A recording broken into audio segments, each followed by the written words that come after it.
y'all, how you doing? I've got a study from the other day that I want to share with you, and just so you know, it'll be more than one part because, for one, I read over it just now just to see if I could shorten it, and even my notes are long. So, and I got to read the scripture to you because, well, I don't know if you have a Bible.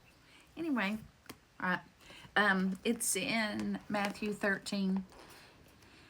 It begins at the parable of the sower, and we will go through the parable of the tares explained. Okay?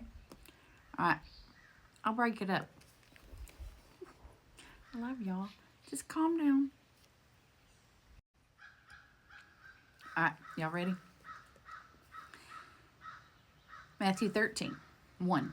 On the same day, Jesus went out of the house and sat by the sea, and great multitudes were gathered together to him, so that he got into a boat and sat, and the whole multitude stood on the shore.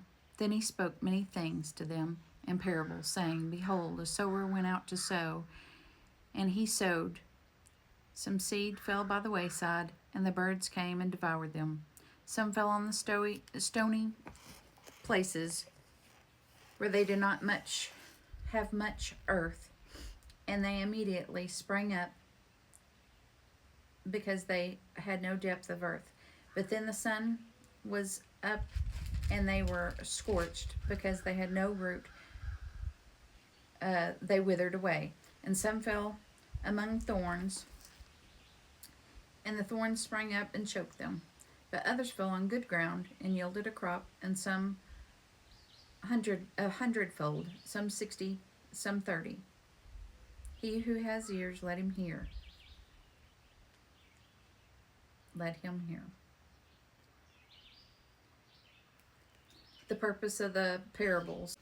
And the disciples came and said to him, Why do you speak to them in parables? He answered and said to them, Because it has been given to you to know the mysteries of the kingdom of heaven, but to them it has not been given. For whoever has, to him more will be given, and he will have abundance. But whoever does not have, even that he has will be taken away from him. Therefore I speak to them in parables, because seeing they do not see, and hearing they do not hear, nor do they understand. And in them the prophecy of Isaiah is fulfilled, which says, Hearing you will hear, and shall not understand, and seeing you will see, and not perceive. For the hearts of this people have grown dull, their ears are hard of hearing, and their eyes they have closed, lest they should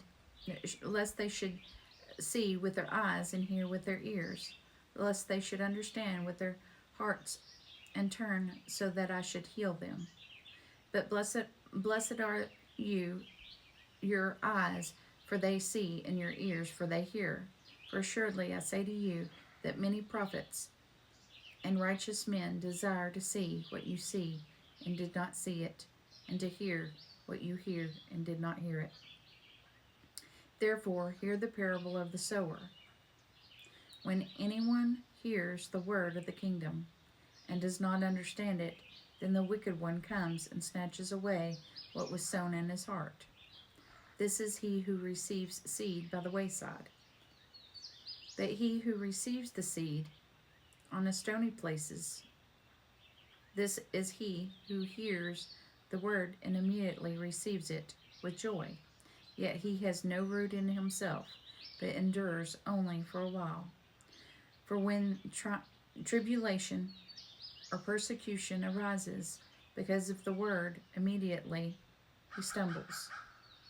Now he who received seed among the thorns is he who hears the word, and the cares of this world and the deceitfulness of riches choke the word, and he becomes unfruitful.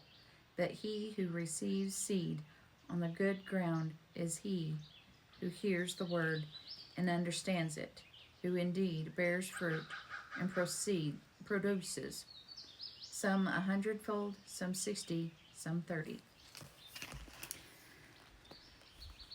Okay. I am going to leave that there. I'm going to make another one for the rest of the parables, so it's not so lengthy. Okay. See you on the next one.